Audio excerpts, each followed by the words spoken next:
Salut! C'est Jean-Marie Bigard, ma couillasse. J'espère que vous allez tous très bien. Aujourd'hui, on va parler Pentax 6.7, Cinestill 800 et c'est déjà pas mal.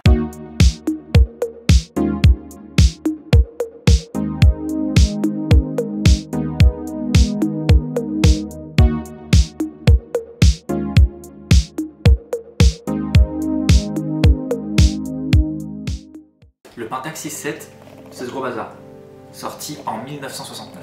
Et il est reconnaissable par son énorme poignée en bois. Vendu séparément évidemment. Bien évidemment! Et cette poignée elle est même pas pratique en soi, à part pour du transport. Il a depuis été décliné en 3 versions. Il faut savoir que la bête fait 1,7 kg. Cette version peut maintenant se trouver entre 900 et 1500 € avec un objectif. J'en avais eu deux pour 600 € avec 2 objectifs il y a à peu près 3 ans. Waouh! Dessus, j'ai un 75 mm qui ouvre à 4,5. Donc les images que vous verrez dans cette vidéo ont été prises avec cette optique. Très bon objectif au demeurant, mais un peu relou pour les photos de nuit.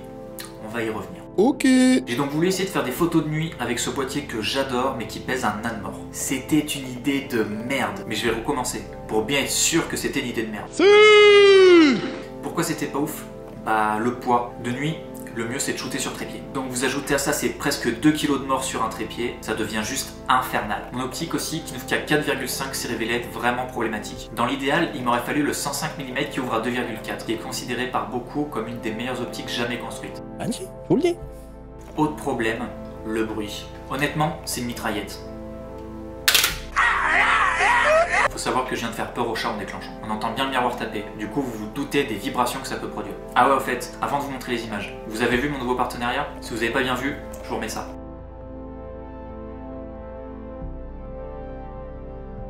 Homemade Photolab, c'est un super labo qui se trouve près d'Issoire, à une trentaine de kilomètres de Clermont-Ferrand. Et comme son nom l'indique, c'est un labo maison. Qui est géré par Lionel. Et c'est lui qui a développé et scanné la pellicule qui va suivre. La particularité de ce labo, bah déjà, t'aimes la taille du scan.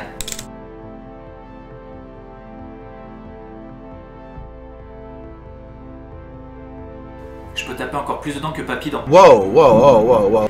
Mais en plus, il a développé la Cinestill aux petits oignons. Il l'a faite en ECN2 et pas en C41.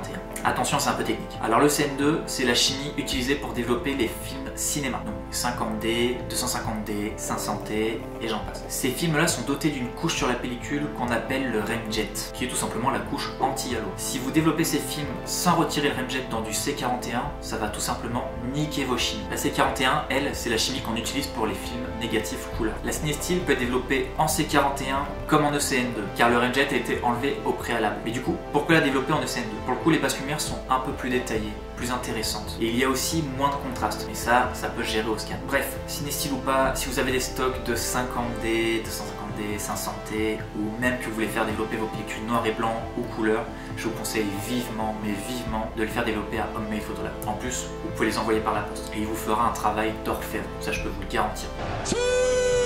Passons maintenant aux images. Ouais, bon ok.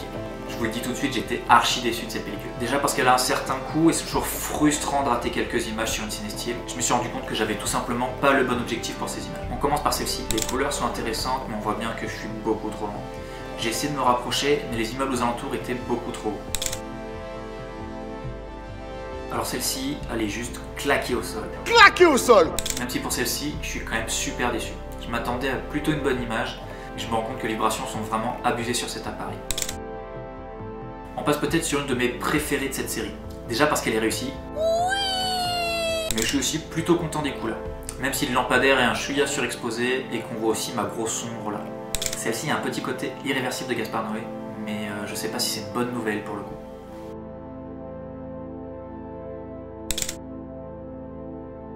Pas dingue celle-là, mais j'aime plutôt les contrastes et la profondeur dans les tons sombres.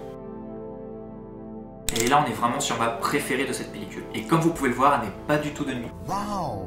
Les bleus de la Cinestill 800 sont vraiment cool et notamment en plein jour. Et les rouges ont tendance à vraiment bien ressortir aussi sur cette pellicule. Ouais, faut savoir que j'avais bloqué mon miroir juste après cette image, ouais.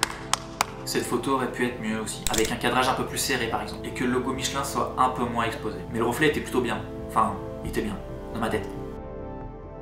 La dernière image, j'ai eu un léger souci parce qu'elle arrivait au bout du rouleau. Du coup, elle a cette grande marque sur la partie supérieure. Mais sinon, les couleurs étaient sympas, tout comme le grain.